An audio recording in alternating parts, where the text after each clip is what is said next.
বাবা আমরা কোথায় যাচ্ছি? আমরা যাচ্ছি তোমার দাদুর বাড়িতে তোমার মাকে নিয়ে আসার জন্য। তোমার মা তো দাদুর বাড়ি থেকে ভুলেই গেছে যে আমরা বাড়িতে আছি। চলো আজকে মাকে গিয়ে নিয়ে আসি। বাবা চাটা খেয়ে নাও। পূজা, আরে জামাই বাবা জীবন, চলে আসো। ও বাবার সাথে কি এসেছে? আসো আসো আসো আসো। আসছি, চলো। পূজা, তুই জামাই বাবা আসছে, চলে আয়। ও তোমরা চলে এসেছো? পূজা, তাহলে তাড়াতাড়ি রেডি হয়ে নাও, দেরি হয়ে যাচ্ছে। একটু বসো, আমি রেডি হয়ে আসছি। জামাই, আজকে কি তোমার কাজের ছুটি আছে নাকি? এই তো, আজ আমার ছুটি আছে। কাল থেকে অফিসে প্রচুর চাপ, ওর জন্যই আজকে আপনার মেয়েকে নিতে চলে আসলাম। না না, ঠিক আছে, তুমি ওকে নিয়ে যাও। আর তারপরে কি, তোমার স্কুল কি আজকে বন্ধ? আজকে স্কুল ছুটি আছে তো ওই জন্য আমি বাবার সঙ্গে মাকে নিতে এসেছি। তোমার পড়াশোনা করতে ভালো লাগে? হ্যাঁ আমার তো পড়াশোনা করতে ভালোই লাগে। তুমি বড় হয়ে কি হতে চাও? বড় হয়ে আমার ডাক্তার হওয়ার ইচ্ছা। বাহ, ভারী মিষ্টি কথা বলেছো তো। হয়ে গেছে, চলো তাহলে।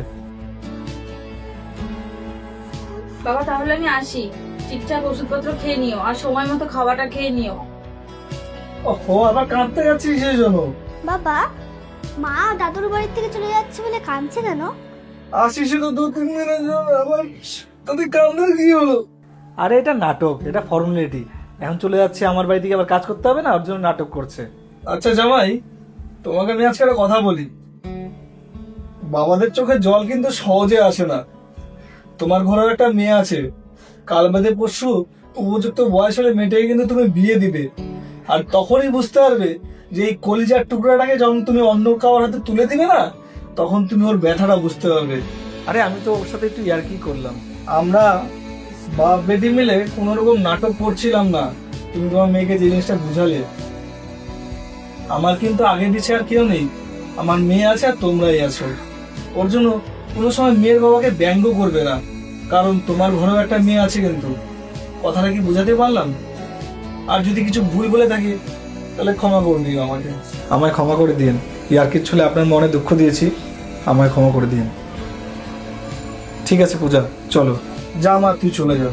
বাবা আসি তাহলে, আপনি নিজের শরীরের কিন্তু যত্ন রাখবেন। চলো মা। আশা করি বন্ধুরা ভিডিওটা আপনাদের খুবই ভালো লেগেছে। ভিডিওটা ভালো লাগলে অবশ্যই একটা লাইক করবেন এবং ভিডিওটাকে শেয়ার করে দেবেন কিন্তু।